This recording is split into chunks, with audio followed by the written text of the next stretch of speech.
Invictus Gaming were able to escape the snake pit, but now we move on to our featured match of the week. It's going to be RNG taking on Team WE. Both these teams have made a lot of changes going into this match, but still, both of them semi-finalists at last year's World Championship, however, not doing too well so far in the LPL, currently 3-4 in both their conferences. Yeah, and it's not just the semi-finalists at Worlds. These teams continue to be on a clash of fates, running into each other time and time again. It was the finals in spring of 2017, and then the semi-finals of summer in 2017. They continue to clash against one another, and they both have looked outstanding until this split. As you mentioned, of course, the fall from grace for both of them, but perhaps things start to change today. Fish. And it could start with this very match. The match between the two semi-finals, and there have already been a lot of changes in their roster. Not only do we have the uncrowned prince coming back of Uzi as the AD carry for RNG, we have Taliyah and Karsa stepping in as their roster, as well as 2 new players for Team WE. I like the fact that you downgraded Uzi from king to prince. It's the crownless king himself. He is returning. The crowd just went nuts a couple of minutes ago when Uzi went on the stage to set up his gear. So many fangirls cheering, but like you were saying,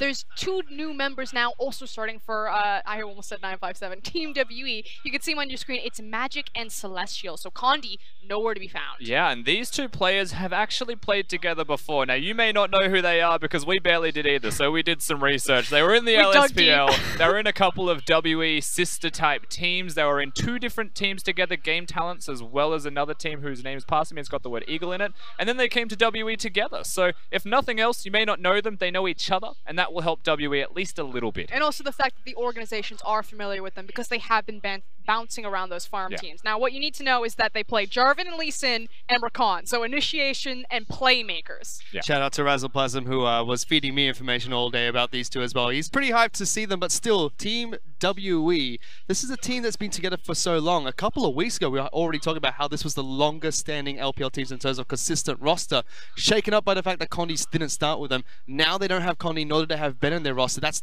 definitely going to affect them in this matchup. Yeah, and I'm going to put a number on it because they just celebrated their 100th LPL game starting as a 5-man unit, and what, 2 weeks later that suddenly breaks open. Now, Ben, I can kind of understand. He has been underperforming alongside Mystic. They've constantly been getting killed 2v2. Some of their champion picks doesn't look like they have the largest pool, but Condi, when he came back, was performing beautifully. Yeah, he upgraded the roster immediately, and I think a lot of that is just the comfort that WE have as that 5-man unit. You mentioned 100 games together as a 5v5. That's probably the most important point for Team WE because they started as mediocrity, and then they managed to find stardom through playing together for so long, learning one another brilliantly, and being a really good 5v5 as a result. And now we're constantly chopping and changing these rosters, and if nothing else, that's just scary for the outcome of this set, knowing if WE can even keep up with RNG. And they probably would have wanted to keep Condi around if he could play today, but bringing in Magic, now they're pairing him with Celestial, who he's played with before, so it seems to make sense that they're pairing the 2 in this match. However, look at the flip side of the table, Taliyah and Karsa stepping in as well for RNG today. That's not just a flip side. This is probably one of the strongest rosters the LPL has ever assembled. We get legendary, and I'm going to use the word superstar, and it is going to be very fitting, because we now have Uzi and Karsa starting on the same roster. Like, how many times have you wanted to see these international powerhouses together and be like, man, you know what would be a great team if we had Karsa and Uzi on the same roster? You then pair Xiaohu, you've got Ming, and now Zatai also on the top side. Yeah, it's honestly crazy to say that this full roster has come together as a 5v5. You don't take their split performances so far, you'd say that individually the legacies of the team coming together is super exciting, but we're yet to see it all mesh because we're yet to see the final piece of the puzzle actually connect, and that is going to be the Uzi, thankfully. Well, Uzi's going to be returning here today. It was speculated throughout the season before Chinese New Year that, you know, he was just taking a step back, relaxing, as he tends to do at the start of every split, every single time, and he always makes the return after Chinese New Year and always starts strong, and that's always been the point where RNG start to turn things around as well. And that's the thing, you know, talking to the team, morale has just been low. RNG, they've been frankly a disaster. You look at the standings, they're way down there, they can't seem to pick up these wins, and it just seems very down in the team. But with the return of Uzi, it's not necessarily that shot calling, it's that intangible something. This guy is entitled to miracles because he's Uzi, and I think RNG get one. And he's up against Mystic as well. They're currently 8-8 in terms of wins against each other, so this is a long-standing rivalry between the 2 AD carries. Yeah, they've been around for a very long time. Uzi in particular, of course, 7 seasons, not 7 splits. He has been around since, I believe, the spring split of 2013, which is absurd when you really put that into consideration. The start of How LPL. long he has been at the top. 5 finals appearances. Unfortunately, because he has the title of the Crownless King, it means that he's never gotten that LPL title. But I said at the very beginning of 2018 that I thought that this was going to be RNG split, that they would finally win it. Had a very rough and rocky start. The gloves are coming off. RNG, if you don't perform here, I'm going to be upset. All of the fans that came to see Uzi are going to be upset. So I want to see some fireworks, and I want to see a team put up a performance that it's strong enough for a Karsa, Uzi, Xiaohu combination. I mean, it started strong for... Oh, sorry, 2017 ended strong for Uzi, where he was able to pick up not only the one-on-one championship at All-Stars, but also win All-Stars for the LPL. Fish. He got lots of titles. Now, can he transition it into RNG? And look at that morale turnaround. A couple of weeks ago, before Chinese New Year, you look at RNG, they're just sad, they're gloomy, they're kind of slumped back in their seat, suddenly all smiles. And what's more terrifying than Uzi? Uzi happy. We're missing napkins in the ears, and then we're hitting perfection for the side of RNG. And I think you're right, Frosk. It is the happiness above all else. Uzi shouldn't make the difference in RNG. 180 carry shouldn't be able to win them an entire thing. The problem exceeded just the 80 carry role. In fact, the 80 carry was arguably the best performing member when it was a substitute, but he brings that happiness. Whereas for Team WE, we've always complemented their teamwork and how that strong core of 5 worked together. You took away one of Condi at the start of the split, they fell apart. Now we're taking away 2. But that's the thing, we do have to extend some credit as we take a look at the roster. Like we said, Zatai, Karsa, Xiaohu, Uzi, and Ming. I challenge anyone to find a better starting 5 of players. That is a disgustingly good lineup. Whereas Team WE, 957, Magic, xiye, as well as Mystic and Celestial will be taken to the Rift. And it feels bad to be comparing RNG with that crazy roster to what we're now seeing, because it could have been Ben and it could have been Condi, but that's not going to be the case for this set. Not today, unfortunately. And now they just do not really seem the same. And the thing is I want to extend Team WE the benefit of the doubt. Time and time again, they have shown that they know how to grab talent, foster, build it up, and create stars for the roster like they did with the previous 5. So maybe there is magic with Celestial and Magic. Well, we've talked about the players, now I really want to get into it. I want to know how these 2 teams win, because Team WE, historically, they've been the Elder Dragon team. They've been the one to take it to the late game team fight, go for that coin flick where they have the weighted heads ready for themselves, whereas RNG,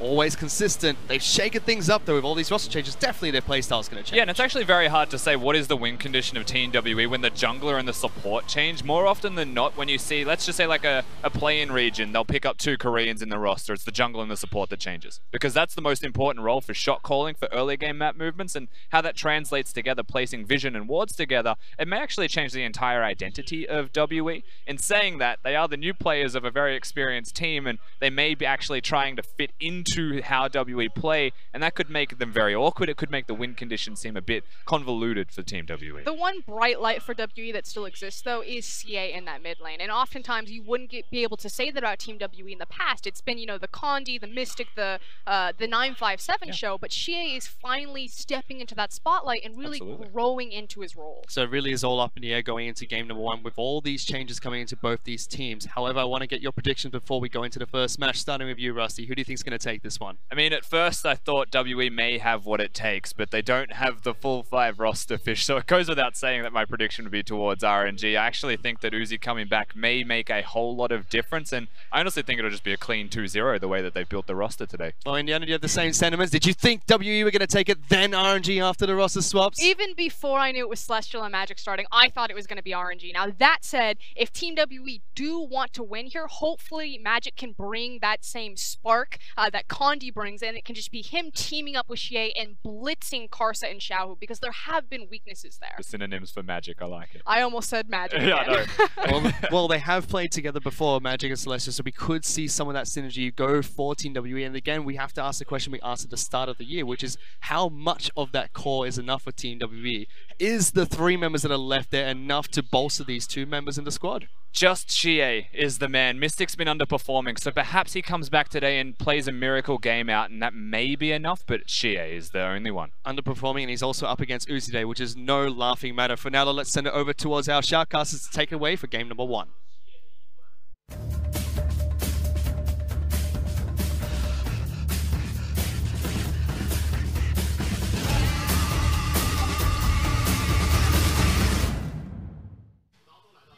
The finals that should have been what all of China was hoping for, but what no one got to see, is now before you on your screen. RNG versus WE. Albeit 3-4 months late, we finally get to see these two massive titans clash on stage once again. Welcome back, everyone. My name's Tahm. We've got Clement Shu here with us. Clement, this is hype as heck, and I know we've got 2 subs, but Uzi is back, and WE, my heart can't take it. Yeah, he's finally back. It's all about Uzi coming back to shore up this roster from RMG, give them focus in the early game. They've been looking so lethargic for the first 4 weeks. They did get that win over BLG and cut that 4-game losing streak.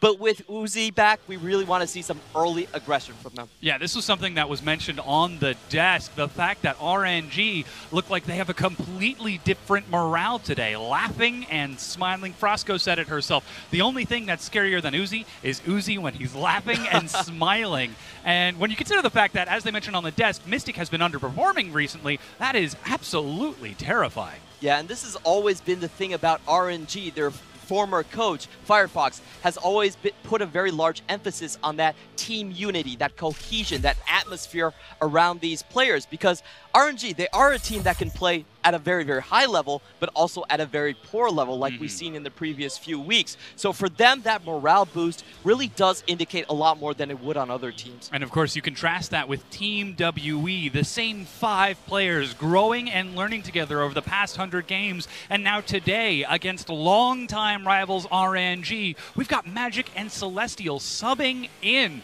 The stakes have never been higher for this team, but again, we are in pick and ban already. Looks like Camille and Zoe stricken away from Team WE, Azir and Rise taken away from Xiaohu on the opposite side. It's a very interesting ban pick here. This is kind of Xiye giving up a lot of paying a lot of respect and kind of taking a backseat in terms of the champion picks that Xiaohu has. Xiye himself has had a very good split so far, has been the main damage carry for WE, but overall I do think that Xiaohu is kind of just on another level compared to Xiye, and you can really see that respect coming out from the ban phase. Yeah, we can also see some respect towards the bottom lane. A Blitzcrank ban for Celestial coming in here in the bottom lane, and WE perhaps conscientious of the struggles that Mystic has been going through lately, banning away Uzi's Caitlyn. You do not want to let him get that 650 range, whereas Sejuani is going to be the first pickup for Karsa in the jungle. This is really interesting because the Caitlyn pick is something that we thought that WE would prioritize. Remember, Mystic still has a 100% win rate on that champion, and we don't really know what Uzi plays currently, but they're still opting to ban it out. Caitlyn is not something that we've seen first pick very early in the draft, so this speaks to me as being very interesting, and maybe they're afraid of that pick for some other reasons. Yeah, perhaps maybe a blue side priority once we get in towards game 2, but of course the momentum of the match will dictate that, as Jarvan going to be locked in here. We'll have to see where that ends up going. Of course, Magic is a Jarvan player. He's played it before. Most notably, he is a Lee Sin player. This would actually be quite interesting if they decided to lock in that, Ivern, but decides to take Celestial's the Vayne! You can hear the hype in the stadium already. When you talk about Uzi, you talk about his Vayne pentakills, and then you have to ask, which one are you talking about? Because this man has 4 Vayne pentakills in his career. That's his most notable champion ever, and this is patch 8.2 though, so I'm not actually certain he's going to lock that in. Instead, maybe thinking about the Kog'Maw, actually just wants to hype the crowd up, I guess. Yeah. So sorry for the excitement right there. That actually says graceful in Chinese, so yes. a bit of a contrast right there. Leaning back in the chair, scratching his arm. Well, Xiaohu, hopefully he can bring that grace to bear against Team WE, as Tahm Kench is locked in for Ming in the bottom lane. A huge enabling support. And the Vayne was hovered almost comically by Karsa, but we get to see another hyper carry locked in, Kog'Maw for Uzi. And this is much more likely to be picked. Remember, this is patch 8.2, so the Kog'Maw nerfs have not gone through. He is sitting at the highest priorities in terms of a marksman pick right here. And RNG already setting up for a very strong teamfight composition. It is going to be up to WE to either pick for more engage or pick for another hyper carry that can go toe-to-toe with Uzi in the late game. Well, Mystic, he already has that support Braum locked in for himself with his new bottom lane tag team there, Celestial, to keep him safe. And a Tristana with that rocket jump, with the buster shot for additional disengage. A little bit more flexibility to appreciate this composition that RNG are starting to sculpt for themselves. Tristana, a pick that has really been heating up in the LCS. We see this champion being picked over and over again, still has that late game hyper carry potential. But in terms of the laning phase, it actually has quite a difficult time against Kog'Maw. Remember, Kog'Maw also does spike on one item, so even though RNG have a very good late game composition, early games in terms of laning phase, they would also have a lead as well. And of course, this is something perhaps that might play into WE's hands, because so often we talk about the fact that they're content to lose gracefully. They might be at a disadvantage during the laning phase, but this isn't a team that's just going to have their base broken by 20-some-odd minutes. They'll drag it out. They'll make it as difficult as possible for RNG to win. Now, as a follow-up, we do see the Galio banned away from Xiaohu, so no big wombo combo to keep that Kog'Maw safe, to enable that Sejuani to go in. Meanwhile, Kassadin and Gangplank also going to be stricken from the two.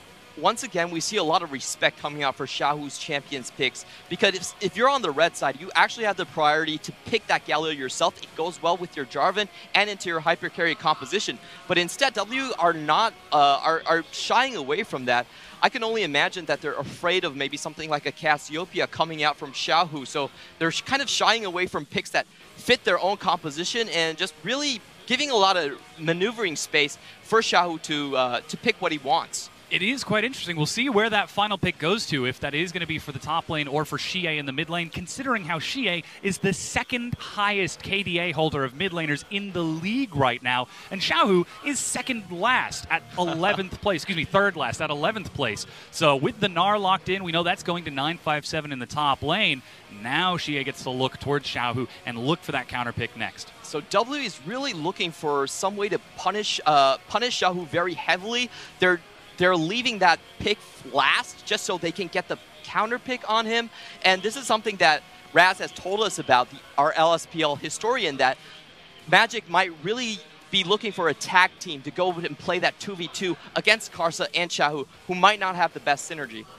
Well, Sion will be locked in for Zatai in the top lane. We've seen it used to great effect, massive popularity here in patch 8.2 in the LPL. But now Xiaohu, 10 seconds on the clock. You're up against xiye, second highest in KDA, the grudge match from the finals just a few months ago. And he opts into this Taliyah blind, knowing that xiye's got something in his sleeve.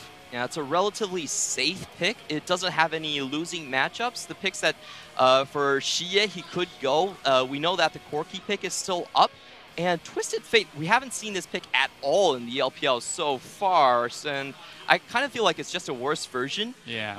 We do have to remember, is the one that I think is most likely going to be picked, and there we go. Yeah, the Corki locked in for xiye. Of course, Celestial on his first on-stage performance here with WE alongside Magic. 2 new members for WE, the team so often touted as greater than the sum of their parts. Well, now they've got 2 new parts, and we don't even know what the expected sum for this team should be, let alone if they can exceed that.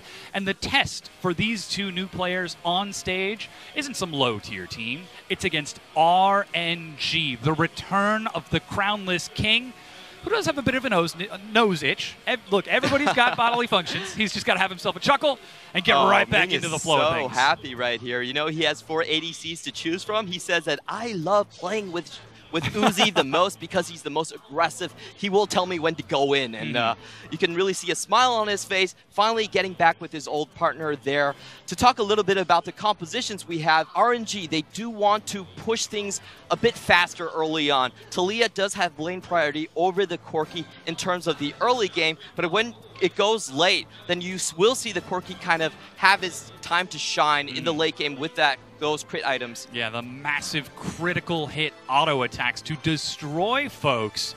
And of course, knowing that there is a very low mobility Kog'Maw sitting around, not just any low mobility Kog'Maw, but Uzi's low mobility Kog'Maw. We'll have to see if xiye can pull through for his team, if he'll have the backing of Mystic and the like. We see Firefox right here, just checking in on Uzi. Previous former coach for RNG, now moving up to the general manager position right there. Still wants to check in on his team and try to give those coachy prep talks. We talk about different types of coaches, and Firefox really is that kind of fatherly figure that keeps the team together, keeps their spirits high, and he really wants to make sure things go well after Chinese New Year. Well, this is the first game back for RNG, the first game back for Uzi, the first game of 2018 for this roster of RNG, getting themselves back together. Stadium is jam-packed. All 500 seats sold out today, I believe, to watch WE and RNG, the potential finalists of last year. The Clash of Kings. Question is, who is going to take home the crown today? And a very quick invade from RNG gets a ward onto the jungle of Magic, and this is something that RNG are going to have to be very conscientious of. This isn't Condi. This isn't the jungler that they've played against so many times, the style that they've learned and rehearsed. This is Magic, the newcomer. Has he got some tricks to show us, some tricks up his sleeve? Well, they're definitely looking to bully him early on, already poking into the enemy jungle and trying to place wards there. So we see this being done a lot. These level 1 invades against newer players in the LPL, it's pretty much saying that, hey, Karsa, you know, you're a veteran here. If we show you his path, you should be able to punish him. Putting some faith into Karsa. We're taking that Sejuani with the Aftershock. Of course, they now see that Magic is starting off with the blue buff. Xiye does not recall, decides to trust in his fleet footwork against Xiaohu to get himself back up to full health. And that is going to be a smiteless start from Karsa and Magic. But already, Karsa's just a few steps ahead. And again, we see both of the junglers moving up towards the top side. Not really a lot of action going to happen there. We've just heard Khan yesterday speaking about playing against Sion is kind of like having a bloody orifice.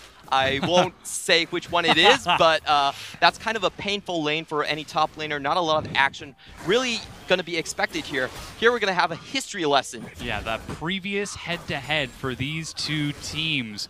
I believe between Uzi and Mystic, it's 8-8 between the two of them, but overall, looks like that comes out to 7-6 with WE a single game up. Bit of excitement now as RNG might look to claim it back. I just want to point out again that what RNG really wants to do is bust that bottom lane open. They have a winning lane, and they also have very, very strong engage in the form of Sejuani and Sion if he decides to teleport. You also have to factor in that Taliyah should have lane priority into the early mid levels of the game. So what W are trying to do here is kind of different. They're still going more on the slower side of things. They want to get to that late game where their carries can have 3 items and have a very good chance against RNG. And already we can see RNG sort of flexing their potentially superior communication here as Karsa, very fast jungle path to get him to the Scuttle Crab before Magic, to invade with Xiaohu, who simultaneously pushes a wave. Seems like the only thing that was going safe for them was 957 in the top lane, keeping Zatai pushed in on this Gnar. And we're seeing that bot lane roam come out already, very early on, not even before 4 minutes. Take a look at these runes out of this Gnar. Very aggressive. Precision domination. This is, I would say, I wouldn't call it aggressive. The aggressive ones would be airy. This is more of a sustained build because of the poke coming out from the Comet Sion. So you will see a lot of Gnars go into this kind of rune setup when they feel like they're going to be constantly chunked down. It's very hard to prevent the damage coming out from Sion, and that's why he's such a good laner.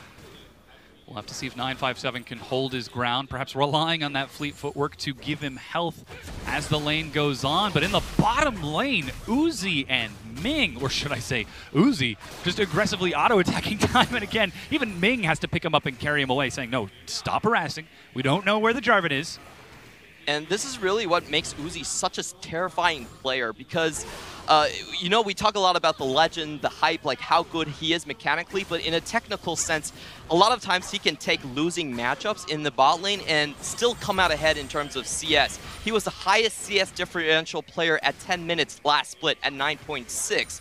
And right now, he's actually been given a good matchup from the Kog'Maw into the Tristana. We're already starting to see a lot of that punishment coming out. Still, Mystic is holding on to his CS as best he can. Only about 4 down so far, but from those stats you saw, Mystic and Uzi 8-8 against each other in the course of their sets. 4.53 KDA to 4.5 with Uzi with a .03 KDA advantage over Mystic. This is a long history, but look at the harass. Mystic just cannot trade. And Uzi has not lost his edge at all whatsoever. Look at that laning phase. Even though both of them are taking fleet footwork, the damage coming in hard and heavy. And Mystic, it kind of looks like he's being forced out of lane, forcing a recall out of Celestial. Take a look at this, though. Xiaohu and Karsa simultaneously appearing top lane as the wave is pushed in. 957 is close to Mega, but not close to level 6. Karsa shows himself and just ducks over the wall. 957 is allowed to live this time. Again, we have to mention this is kind of a weak ban pick phase coming out from World Elite. They do have 3 losing lanes playing up against the Taliyah. So they really have to find ways to sustain. And xiye with a very greedy play. Teleport going to be started and canceled from Celestial. Thinking of joining into the action mid. Even 957 got in on the action. That was a, I would say, okay type of play from xiye. He knew that 957 had to expend his teleport anyway, and there was a cannon minion wave in the top lane. So, you know, teleport to mid, walk up top, that's kind of a fine thing to do and try to get a pick right there. Ooh, but take a look at this. Level 6 from Xiaohu walls Celestial that flash off. The enough. flash from Ming. He's exhausted, consumed, and spat back out on top of the worked earth. First blood to Karsa. And you can see this lane management coming out from RNG very well. They're holding the wave in the bot lane. So what that does is it forces WE's members to go into the river and try to ward that sector. Very smart play coming out from RNG, an instant punish on the rookie from Celestial. Look at the trade-offs. WE with complete control over the top side jungle and that river. RNG with complete control of the bottom, and it's there that they managed to find that kill, find that first blood. Not to mention provide a little bit of extra vision for the likes of Uzi in that bottom lane, who is now 16 CS ahead, 7 minutes into the game. Ooh, picking up a bad matchup and running it into Uzi, probably not a good idea. Uzi can win matchups that are unfavorable for him. He's such a great Vayne player, and when he gets the Kog'Maw against the Tristana matchup, it's looking so simple for him. They're just pushing that tower in. They have the wave controlled wherever they want it to. Just right there, you could see holding the wave in front of their own tower to allow that Taliyah to come in for an easy pickup on Celestial. Again, WE ceding so much priority in the early game with those 3 kind of losing lanes. I wouldn't say the top lane is necessarily a losing lane, but there's not a lot that Gnar can do. Knowing the likes of this Sion to just constantly get that poke off against the Gnar makes it such a pain. But still, this morale boost for RNG is definitely showing in the first few minutes. Heck, even during the player shots we saw before getting into this game. Smiles and laughter, Uzi stepping forward, Ming following through and being a bully, and Karsa, not MLXG, playing with the likes of Uzi and showing that, hey, I can communicate with my team. I may not have been spending these past 3.5 weeks idle while you've been off resting and getting ready to return. RNG, they definitely have a very short break. I was able to talk to Karsa a little bit back in the LMS during the spring vacation, and they said they were definitely grinding very, very hard for this upcoming season here. And the same can kind of be said for WE. We should talk about their player substitutions a little bit. Guys, you don't have to worry. Condi isn't going anywhere. What they've been doing is they've locked Condi and Ben up in the basement and forced them to play, they said, 300 solo queue games over the course of the Chinese New Year. So I think we're going to be seeing this a lot in terms of the LPL. Players do play the most games out of any region. And a lot of times there's kind of like things like burnout or very difficult schedules. So they are sitting their starters out for a little while. They are coming back. Oh, 957 at half health is ganked by Karsa. Flash to sidestep, trying to predict the coming stun. Walks it around, but can't escape. Another kill for RNG. And really no answer coming out from WE. You can see that the mid lane priority still favors so heavily for Xiaohu. I can understand why xiye picked into the Corki. I was predicting that pick myself, but it's not a very easy matchup to play early on. You really need to hold on and try to match with the package delivery. We just saw it used defensively in the mid lane as he pushed out as Karsa and Zetai, the 2 newcomers to RNG this year, are shoving into the turret. They might be able to break it down here. And there's no teleport for anyone but for Celestial, though Shie's is coming up soon. They decide to leave it standing for now, but this is an advantage that is just going to keep getting larger for RNG, as Uzi just cannot be stopped. Yeah, and you really have to think about this. W actually picked the Tristana into the Kog'Maw, so they knew what they were getting themselves into. The question is, did they really come up with a plan to hold the line, or are they just going to hope that RNG don't push too far? You know, normally we would have to look at the jungler to interacting and say, hey, we're getting pushed in, do you think you could show yourself? But Celestial is having a hard enough time as it is, as Karsa is just tracking him around the map. Xiaohu pushing in and constantly fading up into that top half of the jungle. Magic is now down about 20 CS here, as we do have recall and teleport from Celestial to try to defend this turret, but still Uzi is continuing to grow his lane advantage. I believe this is the second teleport that has had to been used just to get back to lane, not to make plays or anything, but just try to hold on. A lot of worrying signals coming in for WE. Alrighty, Magic now shows himself in the bottom lane, taking those Krugs. Uzi steps forward, but remember, this is a Tahm Kench. It is so hard to make that gank happen. Slow, tags onto Ming, but no action comes of it. Xiye trading with Xiaohu, but Karsa is there. Valkyrie gets Xiye to safety. Doesn't get any of the necessary skill shots onto Xiye, and both sides kind of back out quite happily. The things that we should note, the timings that are very important for the Corki pick, is when he gets the big package. So he can get one starting at 8 minutes and then one every 4 minutes afterwards. So you're really looking at those maybe 8 and 12-minute timings to where he can match Taliyah. Now, if RNG can read into this and kind of calculate when he doesn't have the package, the map is basically entirely in RNG's hands.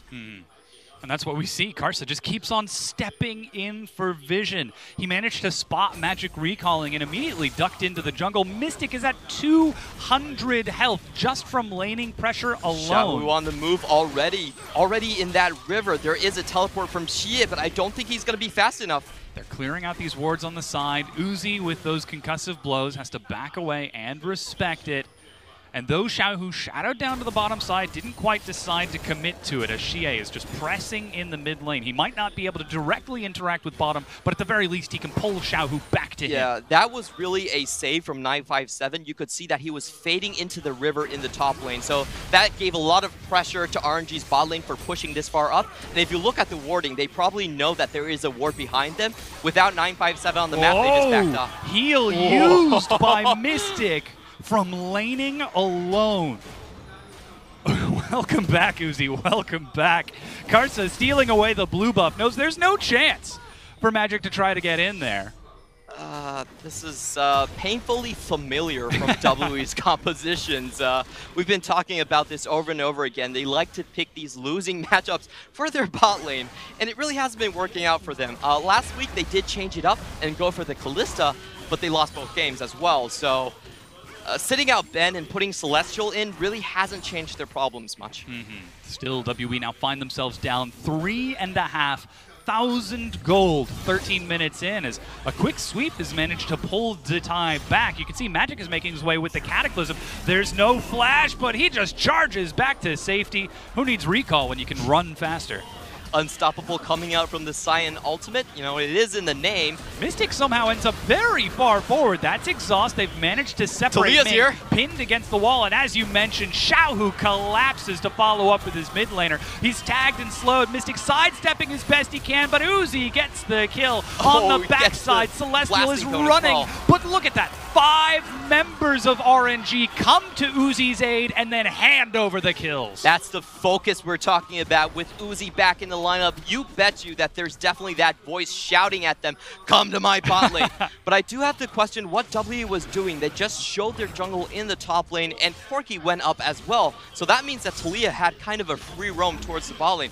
Why would you decide to go aggressive at that moment? It's really baffling for me. You also have to factor in that Sejuani just finished the Mountain Drake, which is also on the bottom side of the map, coincidentally. So that was just an unforced error completely from WE. Yeah, it's exactly as you said. You know, Mystic and Ben have been struggling as Magic is trying to finish off the Rip Herald. He gets it with the auto smite, but Xiaohu just needs to play bodyguard for a few seconds, and then they can head back to base. This does last for 40 seconds. I guess Karsa is just going to stand here. It's a bit of time waste. Get some wards around the side. Just being as mean as you can. Saying, remember that time that you beat me? Yeah, well, how's about this? He's dancing to it. on top of the Herald. All right.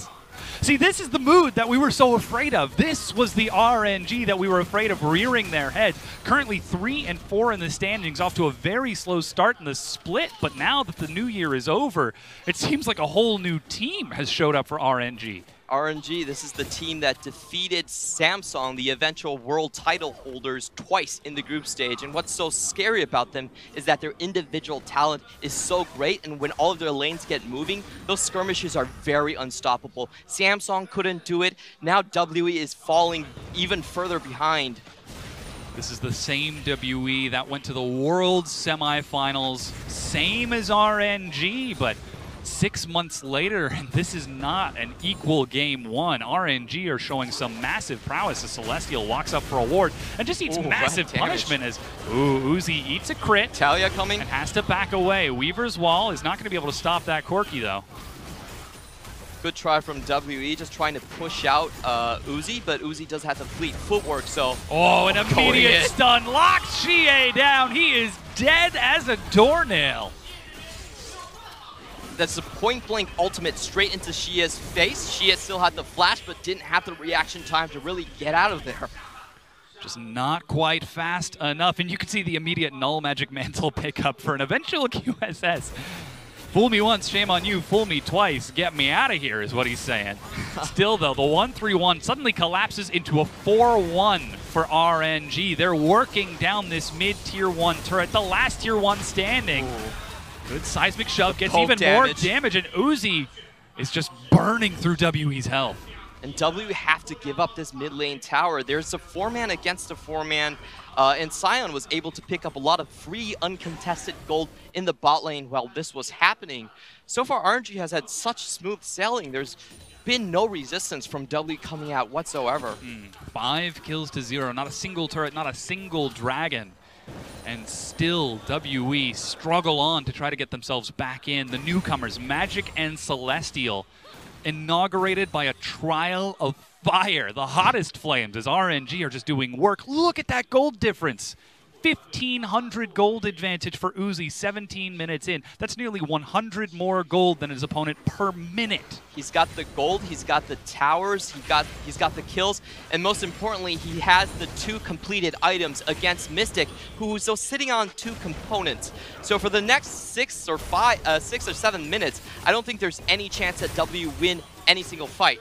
And if you look at the next Drake, it's also an Infernal. So W is going to have to put up a defense like they did against EDG in the game 1 of their previous series. Yeah, they're going to have to try to pull some sort of miracle in order to turn this off, as Magic also 2,000 gold behind Karsa, who is just demonstrating dominance over the newcomer. And 18 minutes in, it's back to a 1-3-1. Teleport is just about ready for both of the solo lanes of RNG, and WE now find themselves only 70 seconds away from that Infernal, and even scarier, 100 seconds away from the likes of that Baron. So much of it has really come down to the mid lane priority. WE, they tried a lot of bans against Xiaohu in the draft phase, but they still ended up with a subpar matchup. Oh, and a dive onto xiye. Second highest KDA of mid laners in the league. Well, RNG has something to say about that. They break down the final outer turret. Once more, point-blank Sejuani ultimate being thrown at xiye. xiye still with the flash unused. Maybe he should be giving up that tower. He's been hanging on to it for a long time. Not really worth his life. But even still, this is RNG aggressively diving the turret well before the Infernal spawns, well before the Baron spawns, catching even xiye off guard. It seems like RNG, with these pings now onto the Dragon, have well got their sights set forward and ahead. And this communication was something that we were criticizing for them when they didn't have Uzi, as 957 fancies himself a duel, trading back and forth with Zatai. That's all of the burst combo of that Mega Gnar, and Zatai just walks it off. Definitely want to put some pressure on that. Sion knows he doesn't have his ultimate, and he also has 2 members funneling into this top lane, but unfortunately not really able to get much out of this. We still have the teleport for Zatai, so if he wants to defend, he can actually choose to do so. Elsewise, RNG can decide to kind of trade the map if they choose to. Teleport showing up as RNG quickly collapse on the top lane, but WE have skedaddled before RNG can catch anyone out of position. But the Baron is up. Already, Ming is sweeping out the vision. They control the river. They've got forward wards both in the jungle, or excuse me, in the mid lane and bottom. And still, these groupings for WE have actually put them into an even deeper hole, because when they're grouped up, you look at the bot lane, there's always an RNG member there picking up free uncontested farm, and that's what happens when you lose 3 lanes at the same time very early on into the game. You force yourself to group up and try to take objectives just to come back into the game, but if you don't do so, then you fall even further behind. And this is exactly what you're talking about. The trade-off leaves WE struggling to defend their top half of the map. RNG just pick it up, walk bottom, and take the dragon. So the mentality I'm reading out here for WE is that they're kind of forcing action on the map just to force RNG to not go on the offensive. Even though they're losing gold for these kind of groupings, W's mentality is kind of, we're just going to dig in and wait for the super late game to make a comeback. I don't think that really is suitable given the Drakes on the map. Another Infernal Drake coming out again. That's really bad luck for them. Yeah, the RNG gods look down at RNG today and smile as, again, it's 1.5 items for Mystic, 1.5 items for xiye. If they want to try to wait for that massive 5-6 item late game, they have got a long ways to go. And look at this, RNG are grouping up on the Baron, 21.5 minutes in. And they're even going to start burning it down. Karsa is running bodyguard. The jungler isn't even close to the pit. Finally, he's over the wall, but the Baron's already at 1,500 health. A stun prevents anyone from getting close. Baron picked up flawlessly by RNG. And Uzi still deciding to go aggressive right there. WE very slow on that Baron notice. Does not get vision onto that Baron until it's already down to 2.9k health. So very slow reactions from WE. And for RNG, the next phase of the game is really about how they go to the inhibitor turrets. Because we know that WE, if they can hold on to their high ground, they can drag the game out long enough until their 2 main carries get 3 items. This is exactly the scary thing you were talking about, though. RNG seems to already have predicted that. Look at the dive. You've got the Sejuani. You've got Taliyah dropping Weaver's Wall from the side. Sion to literally charge in the front door. If WE are going to try to defend, each defense is going to be a valiant effort in and of itself. Especially now that RNG find themselves with the Baron. 2.5 minutes on that buff. 5 full minion waves. And RNG are already setting their sights on a bunch of WE's inner turrets. And the question is really how well can RNG play with this Baron buff. For WE, if RNG play correctly, I don't think they even stand a chance. So what RNG needs to do now is try to split WE members up and give Taliyah that angle to go straight into the inhibitor. They want to section off a part of the defenders and just fight with numbers advantages. Currently, Xiaohu is hanging out bottom, but it's still 3 members of RNG walking up to the tier 2. Last year, RNG was one of the most brutal and efficient teams with Baron buff, almost always Mystic converting. is in a lot of danger. That's a vision gap for them right next to their towers. Doesn't fall prey towards it, though, as Xiaohu's still working on that tier 2. Zatai working on the top tier 2. Uzi steps up once again, but like you said, Karsa just playing that dark area of the map. The first tier 2 has fallen. Another very clean rotation, heading straight up to that top tower. You can see the shadowing coming from WE, but they are leaving that bot tower completely undefended. Does mean it's going to take some damage as Karsa steps up 1 versus 2 against the newcomers of WE and scares both of them off, knowing that the rest of his team could quickly and easily collapse. And though xiye manages to clear out the minion wave, that turret is still such low health. Still 60 seconds left on this Baron, and they've already broken 2. Here's the real challenge. Can RNG break into WE's high ground? Because WE, they do have that kind of composition to hold terrain very well. With that Gnar ultimate, with the Jarvan in, it's not a done deal. Satai forces the engage. They're immediately turning on a 957 and catch him mid-air. Beautiful Mystic CC. leaping away. Uzi flashes forward. He wants the kills. He wants the revenge, and he is going to get it. 3 dead so far. It's up to Magic and xiye to keep themselves in this, but with a perfect game on the line, they cannot even get a single revenge Is Karsa gonna fall down? No. 11 kills to 0, and RNG ace Team WE. And really, I was just trying to find ways that WE could win the game, but RNG just showed that it's a pretty easy thing for them. They all pile in. Racing for the Nexus. The 2 turrets are easily being crumbled, and as Celestial will respawn, RNG set to break the base and crush their rivals here. Mystic is back up. He's going to fire some shots. 957 tries to get in, but Uzi, with the smoothest of sidesteps, prevents even an auto's worth of damage as he steps onto the fountain. It's a perfect game, and they have done it. 25.5 minutes in, RNG smash Team WE. And welcome back, Crazy Dog. That's his Chinese name, Huang Xiaogou, which means crazy puppy, and we can see the effect that he has on his team, like really giving them a focus. From their draft phase, we could see they wanted to focus on that bot lane, gave him a hyper carry, gave him a winning lane matchup, and also a lot of tools to go into that lane and snowball the advantage. For W, however, I have to say this is a very disappointing draft, and it's really a continuation of their previous problems. Going into 3 losing lanes, giving up the early game entirely, and not really giving themselves any tools to get back into the game. And still, you can see how dazed WE looked after that loss,